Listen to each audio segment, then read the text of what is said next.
Hi friends, welcome to நம்ம சமையல். Today பார்த்தீங்கன்னா நைட் வந்து ஆயிடுச்சு. இன்றைக்கி நான் இட்லி ஊற்றலாம் அப்படின்னு சொல்லிட்டு மாவு கலக்கிட்டுருக்கேன். நல்லா கலக்கி இன்றைக்கி வெள்ளிக்கிழமைனாவே நம்மளுக்கு தேர்ஸ்டேயில் பார்த்தீங்கன்னா கொஞ்சம் பிஸியாகவே இருக்கும்.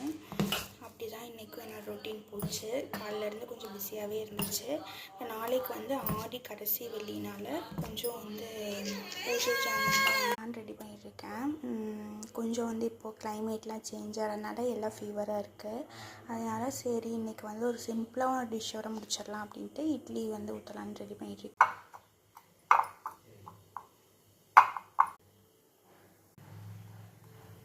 எனக்கு ஒரு 7 இட்லி ஊற்றிக்கலாம். இட்லி தான் நல்லா டைஜஸ்ட் ஆகும். இட்லி அப்படியே ஊற்றியாச்சு. நம்ம உள்ளே வேக வச்சுக்கலாம். இட்லி ரெடி. அடுத்தது நம்ம இட்லிக்கான சைட் டிஷ் பார்த்து பண்ண போகிறேன். தக்காளி பஜ்ஜி தான் பண்ண போகிறேன். அதுக்கு நம்ம ஃபைன் பேஸ்ட்